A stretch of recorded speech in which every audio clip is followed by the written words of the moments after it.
road trip, we stopped in Austin, Texas, and we had to see the Driscoll Hotel for ourselves. This is a gorgeous building, as you can see from the outside. It's a 4-story Romanesque style hotel. It was built by Jesse Lincoln Driscoll in 1886 at a cost of $400,000. Some consider this to be the most haunted location in Austin, if not Texas.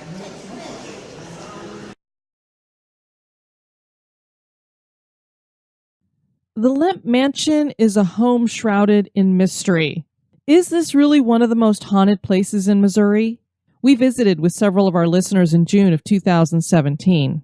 We found it to be a beautiful home, and this video is going to take you through a tour of the inside, at least the downstairs area, which includes a museum that has a lot of great memorabilia in it.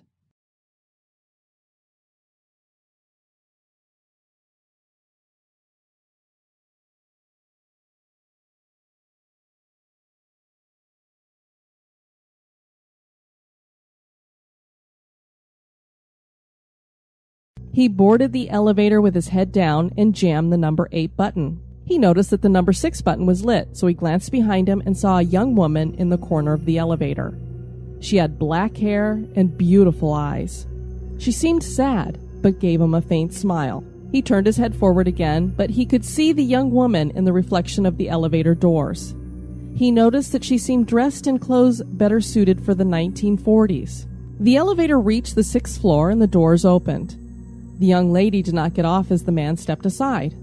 He cleared his throat and said, "This is the 6th floor. Don't you want to get off?" The young woman seemed startled and bustled past him. As she did, he felt an icy chill. His flesh got goose pimples. In late 1921, the Hinterkaifex maid came to Andreas visibly shaken, and she had her bags packed. She was leaving, and she was terrified. She exclaimed that the farm was haunted, and she knew this to be true because she'd heard the noises that the spirits were making. There were disembodied footsteps in the attic. She'd heard strange voices around the house. Andreas figured the woman had lost her mind. But over the next 6 months, strange things continued to happen on the farm, and Andreas himself began to think that they had a demonic problem. He asked around at the other farms near his if they had been having anything unusual happen. None of them had. 6 months after the maid had left, Andreas noticed footprints coming from out of the forest that led directly to his home, but there were no footsteps returning back to the forest. He ran for his house thinking that someone had broken in. He searched everywhere but found nothing. He surveyed the barn and other outbuildings, and there were no other footprints and nobody was found. Each of us 6 officers had a shotgun and an automatic rifle and pistols. We opened fire with the automatic rifles. They were emptied before the car got even with us. Then we used shotguns. There was smoke coming from the car, and it looked like it was on fire. After shooting the shotguns, we emptied the pistols at the car, which had passed us and ran into a ditch about 50 yards on down the road. It almost turned over. We kept shooting at the car even after it stopped. We weren't taking any chances. Thus ended the crime spree and the lives of the infamous lovers, Bonnie and Clyde.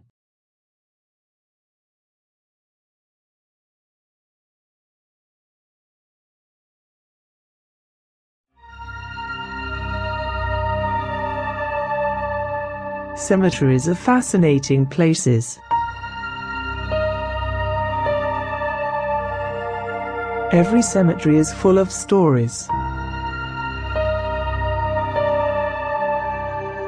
Welcome to the Stones and Bones podcast.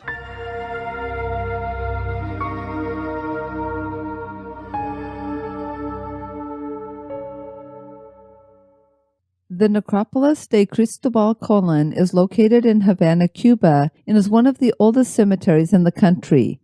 The graveyard is known more commonly as Colon Cemetery.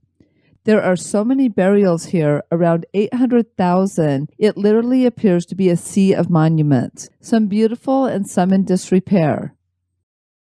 The idea of having public burial grounds was very foreign to the country of Japan.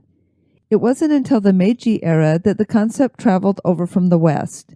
The city of Tokyo established Zoshigaya-Reien Cemetery in 1874.